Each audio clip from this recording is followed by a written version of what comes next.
अस्सलामुअलैकुम दोस्तों, मैं हूं शुएब रहमान सेठ। आप देख रहे हैं न्यूज़ 30 कर्नाटका। दोस्तों, दरगाह हज़रत कंबल पोश रहमतुल्लाह अलैह के कमेटी का इंतखाबात 26 दिसंबर बरोज़ इतवार मुनक़िद किया गया है। जी हाँ दोस्तों, कंबल पोश जो शहर बेंगलोर का एक मशहूर इदारा है दोस्तों। तो चलिए जानते हैं इंतखाबात लड़ रहे हैं उम्मीदवार के क्या वादे हैं। अस्सलामु अलैकुम रहमतुल्लाहि वबरकातुहू। मेरा नाम बरकत हुसैन है। मैं इस बार कंबल पोश दरगाह के मैनेजिंग कमेटी के लिए मजलिस मोहम्मदिया कमेटी की जानिब से इंतखाबात में हिस्सा लिया हूँ। हमारी मजलिस मोहम्मदिया के तकरीबन 1 से 27 अफराद ने मेरे साथ इसमें हिस्सा लिया है। पूरे अपने अपने पोर्टफोलियो जो है उससे हिस्सा ले रहे हैं। हमारी पूरी ग्रुप का निशान जो है सिंडिकेट सिंबल लिए हैं, जिसका निशान हरा झंडा है। और मेरी ये अपील है वोटर्स से कि हम तमाम 1 से 27 अहबाब को अपना कीमती वोट देकर कामयाब बनाएं। और इंशाअल्लाह हम कामयाब होने के बाद एज पर हमारा मैनिफेस्टो जो हमने अवाम नास के सामने लाया है, हमारा मैनिफेस्टो में हमने सबसे अहम नुकात जो रखे हैं उसमें तकरीबन 11 से 12 नुकात ऐसे हैं, जिसमें हमने सबसे पहले तौक़ीत ये दी है कि हमारे बुज़ुर्गों की तरफ से बनाई गई हमारी स्कीम जो 1990 पर 2 में बनाई गई थी, उसके मुताबिक हम इस इदारे को चलाएंगे। और इंशाअल्लाहुल अज़ीज़ होनहार तलबात के लिए हम स्कॉलरशिप मुहैया करेंगे। मुस्तहिक़ अहबाब को तभी यानी कि मेडिकल इमदाद फराहम करेंगे। इससे पहले भी हमने इदारे की तरफ से, जब मैं सेक्रेटरी रहा और मेरे कई साथियां जो है साबिक़ा कमेटी में थे, और उसके बाद साबिक़ा कमेटी वालों ने भी डायलिसिस की 2 मशीन HBS हॉस्पिटल को हमारे इस इदारे से दी गई है। तो हमारे इस इदारे से शब-ओ-रोज़ खिदमत अंजाम दी जा रही हैं। आइंदा भी इंशाअल्लाह हम मेडिकल की फ़ील्ड हो, एजुकेशन की फ़ील्ड हो या गवर्नमेंट स्कीम्स दिलाने की ताल्लुक़ से काम हो, वो ज़रूर ज़रूर करेंगे। अब इससे पहले जो हमारा कोविड का माहौल था, लॉकडाउन था, उसके दरमियान लोगों को जो है खाने पीने की सहूलत नहीं थी। तो हमारी टीम की एडवाइज़री कमेटी थी। हमने तकरीबन 1000 घरों तक चावल मुहैया कराया था इदारे की तरफ से। ऐसे काम हैं जो हमने अल्लाह की रज़ा के लिए किए हैं। मैं इलेक्शन के वक्त वो सब काम गिनवा कर वोट लेना, या मैं ऐसा नहीं चाहता कि उसकी वजह से वोट डालो, ये नहीं। शब-ओ-रोज़ मेरी ये पूरी ग्रुप जो है हमेशा कोविड वॉरियर रहे हैं, कोविड के लिए काम किए हैं, अहलियान मोहल्ला के लिए काम करे हैं, इस इदारे की तहफ़्फ़ुज़ के लिए काम किए हैं, मिल्कियत की तहफ़्फ़ुज़ के लिए काम किए हैं, और किराएदारान की सहूलत के लिए काम किए हैं। इंशाअल्लाह आइंदा भी हम लोग यही काम करेंगे जो अब तक करते आ रहे हैं। हमें हमारे काम गिनवाने की ज़रूरत नहीं। आप तमाम वोटर्स जो हैं और अहलियान शहर बेंगलुरु हम तमाम को बज़ाते ख़ुद हमारे चेहरों से और हमारे कामों से जानते हैं। इसलिए मेरी गुजारिश है कि इस बार भी हमें मौका दें, जैसा आपने पिछली बार, इससे पहले कई बार हमें कसीर तादाद में वोट देकर आपने हमें जिताया था। इस बार भी हमें जिताएं। इंशाअल्लाह हम आपके जो मकासद हैं उस मकासद को पूरे करने के लिए ज़रूर जद्दोजहद करेंगे इंशाअल्लाह। हज़रत कंबल पोश रहमतुल्लाह अलैह दरगाह मस्जिद एंड दरगाह का जो मैनेजिंग कमेटी का इलेक्शन होने जा रहा है, कल इलेक्शन है, इधर 26 तारीख है।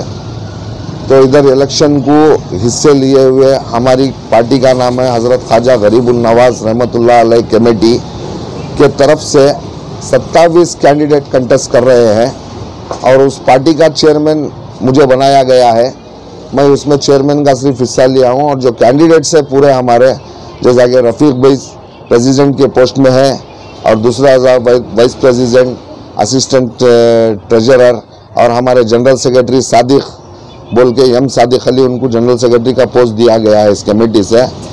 इलेक्शन तो कल हो रहा है इंशाअल्लाह 26 तारीख, कल 10:15 बजे से पोलिंग है, 5 बजे तक है इसका टाइम, और उसके बाद काउंटिंग भी उसी वक्त है इंशाअल्लाह। अब हमारी कोशिश है, 2 पार्टियां खड़े हुए हैं इधर, ये ख्वाजा गरीबुल नवाज़ कमेटी और एक मजलिस मोहम्मदिया ग्रुप बोल के खड़ी हुई है।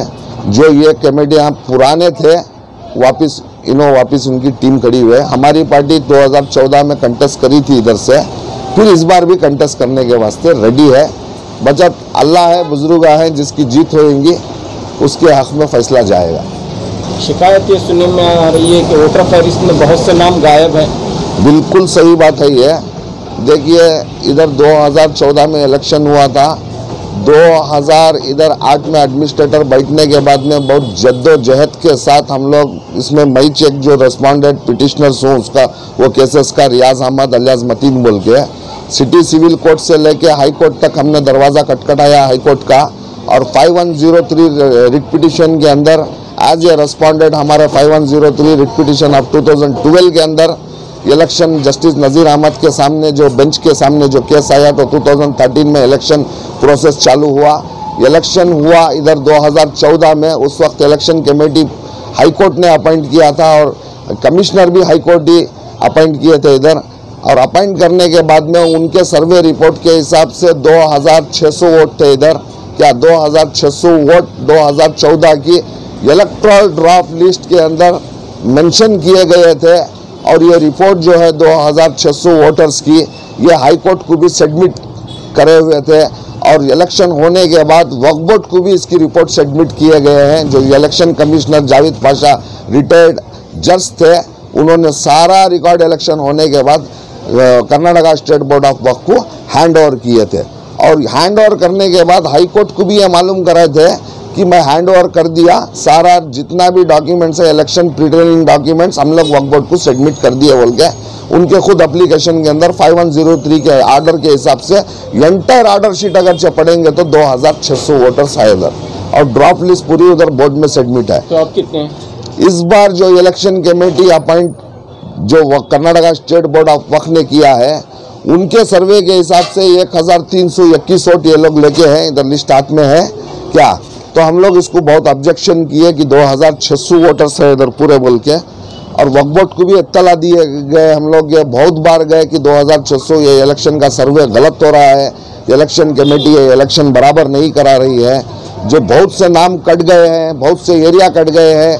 अभी देखो हजरत कंबल पोस्ट दरगाह कंपाउंड एक एरिया लगता है, उसके बाजू 11 स्ट्रीट, उसके बाजू 12 स्ट्रीट, 13 स्ट्रीट, और उसके बाद में स्लाटर हाउस बी स्ट्रीट, स्लाटर हाउस ये स्ट्रीट, स्लाटर हाउस ये स्ट्रीट इस बार पूरा काट दिया गया है क्या, स्लाटर हाउस सी स्ट्रीट में, और स्लाटर हाउस बी स्ट्रीट के अंदर गई बार के वोटर्स जो थे 1200 चिल्लर वोटर थे, इस बार 600 समथिंग तो 620 या 25 वोटर्स को लेके आके खड़े हैं, तो 600 वोट उधर से सीधा गायब हो गए स्लाटर हाउस बी स्ट्रीट से। और कर्नल हिल रोड का तो ये लेके ही नहीं है, और काकबन रोड गई बार मेंशन हुआ था, काकबन रोड का भी इस बार पूरे से पूरे वोटर्स काट दिए, गई बार काकबन रोड भी मेंशन था। तो आप क्यों इलेक्शन लड़ रहे हैं, क्या करना चाहते हैं?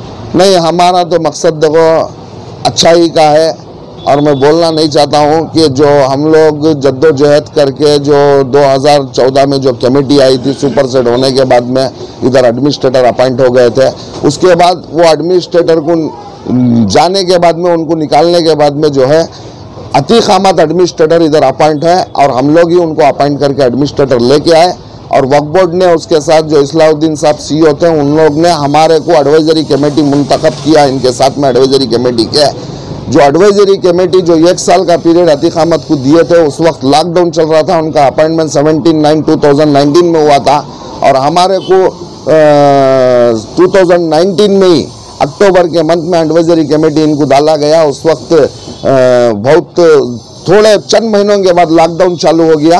लॉकडाउन के पीरियड में हम बोलना नहीं चाहते कि दरगाह हजरत कंबल पोस्ट के अंदर जो इतने सालों से जो काम नहीं हुआ था अतीक अहमद के पीरियड में, और एडवाइजरी कमेटी जो थी जैसा कि मैं रियाज अहमद मतीन था, सादिक था, हमारा नवाज था और तैब थे, जो भी थे, इनके इसमें कोई आके हमारे से परमिशन पूछे कि हम लोग ये काम कराएंगे बोल के, तो ग्रेनेड के काम को आए थे। ख्वाजा ग्रुप बोल के उनका है, मैं नाम लेना नहीं चाहता क्योंकि वो नाम लेने से मेरे को मना करके है, सिर्फ ख्वाजा ग्रुप उनका टाइटल है। तो उन्होंने ग्रेनेड डालने के लिए आए, तो हम लोग सिर्फ उनको इतना साथ दिए, एडमिनिस्ट्रेटर के साथ में रह के सिर्फ उनको परमिशन दिए हम लोग, और फ्रीडम छोड़े उनको काम करने के लिए। अस्सलाम वालेकुम रहमतुल्लाहि वबरकातुहू। मेरा नाम मुनीर अहमद शरीफ है। मैं यहाँ पे पिछले कमेटी में जनरल सेक्रेटरी के अहदे पे था। 2014 में जब इलेक्शन हुआ था तो हाई कोर्ट डायरेक्शन पे हुआ था, बहुत सारे केस थे, हाई कोर्ट बाद में डायरेक्शन दिया कि कोर्ट इलेक्शन करा दो। तो ऐसा था कि इलेक्शन में जब मेरा वोटर लिस्ट में मेरा नाम आया था तो मैं आकर देख के इलेक्शन में खड़ा था, जनरल सेक्रेटरी के अहदे पर मैंने खड़ा था। तो इलेक्शन के बाद मुझे कामयाबी भी मिली हाई कोर्ट बाद में अप्रूव करे, बाद उन्होंने बोर्ड को ऑर्डर दिया है कि ये इलेक्शन कमेटी जीत कर आई है, इनको अप्रूव करो। उसके बाद बोर्ड भी अप्रूव करा। उसके बाद हमें आकर यहाँ पर इलेक्शन जीत कर कामयाब होकर काम करें। उस वक्त 3 कमेटियाँ खड़े थे। 3 कमेटियों में, एक कमेटी में 2 लोग आए थे, एक कमेटी में 6 आए थे, एक कमेटी में 20 लोग आए थे। बाद में इलेक्शन के बाद सब लोग मिलकर काम करें। अब क्या हो रहा है? अब क्या हो रहा है तो अचानक ये वोटर लिस्ट जो थी, ये इलेक्शन कौन सा 2000? ये 2021 का इलेक्शन है। 2021 में अब ऑर्डर हुआ है इलेक्शन के लिए। पहले भी हुआ था लेकिन वो वोट नहीं कराई थी। अब 2021 में इलेक्शन हो रहा है तो यहाँ पर वोटर लिस्ट में नामा पूरे कट कर दिए हैं। लास्ट टाइम जब 2014 में था 2000 के ऊपर लोग थे वोटर में, तो अब जो है पूरे वोटर लिस्ट को काट के 1300 कर दिए। इसमें हमारा नाम पूरे रोड का निकाल दिए हैं, 2-3 स्टेट्स के नाम निकाल दिए हैं। मालूम नहीं उनको कुछ मालूम क्या है, किस लिए निकाले हैं। तो हमने जाकर ऑब्जेक्शन किया था मैंने, तो बोले नहीं तुम्हारा नाम नहीं आता, तुम्हारा एरिया नहीं आता। तो मैंने बोला नहीं, मैं गई बार इलेक्शन में खड़ा था, हाई कोर्ट के डायरेक्शन पे हुआ था। तो वो लोग बोलने लगे कि तुम जाकर कोर्ट से ही ऑर्डर लेके आओ। तो मैंने अर्जी दाखिल किया हाई कोर्ट में WP करके, तो हाई कोर्ट मुझे डायरेक्शन दिया कि तुम अगले इलेक्शन में खड़ सकते हो।